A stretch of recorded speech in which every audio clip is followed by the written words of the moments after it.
Halo, nama saya Valen dari kelas 11C nomor absen 8.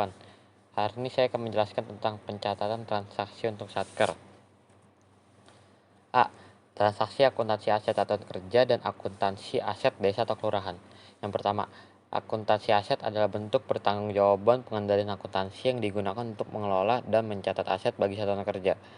Ada beberapa jurnal standar yang digunakan dalam transaksi akuntansi satuan kerja, yaitu Jurnal penambahan aset tetap merupakan peristiwa yang sering terjadi dalam suatu pemerintah daerah ataupun pemerintah desa.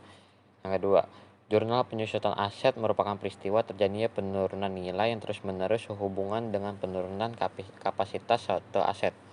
Yang kedua, transaksi akuntansi aset desa atau kelurahan, yaitu pencatatan dalam akuntansi aset desa digunakan untuk transaksi yang mencerminkan hak dan kewajiban dari pemerintah desa. B. Akuntansi liabilitas.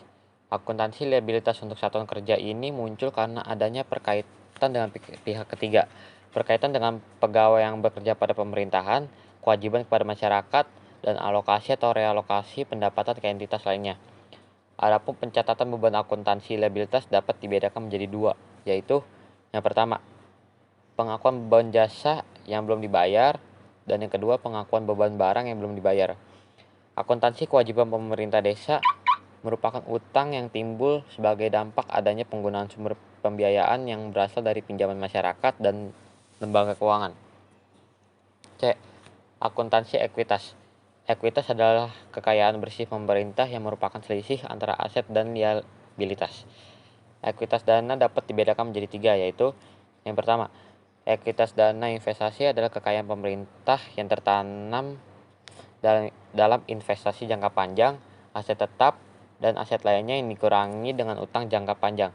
Yang kedua, ekuitas dana lancar adalah selisih antara aset lancar dan utang jangka pendek. Yang ketiga, ekuitas dana cadangan adalah kekayaan pemerintah yang dicadangkan untuk tujuan tertentu sesuai dengan perundang-undangan. D. Transaksi akuntansi untuk koreksi kesalahan. Yang pertama, melakukan koreksi kesalahan atas pengeluaran belanja. Kesalahan atas pengeluaran belanja dapat memengaruhi posisi kas dan tidak memengaruhi secara material posisi aset selain kas.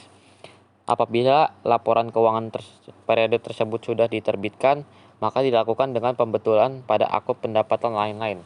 Yang kedua, melakukan koreksi kesalahan atas penerimaan pendapatan yang tidak berulang yang terjadi pada periode-periode sebelumnya. Koreksi kesalahan ini dilakukan apabila kesalahan tersebut mengakibatkan saldo kas berkurang. Koreksi ini dilakukan dengan mengurangi ekuitas dana lancar dan kas. Yang ketiga, peristiwa luar biasa. Peristiwa luar biasa merupakan suatu transaksi yang secara jelas berbeda dari aktivitas biasa atau normal suatu entitas atau lembaga atau instansi pemerintah.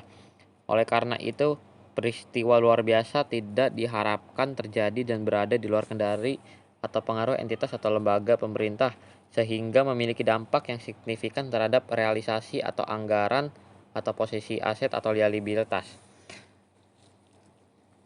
Sekian penjelasan dari saya. Terima kasih.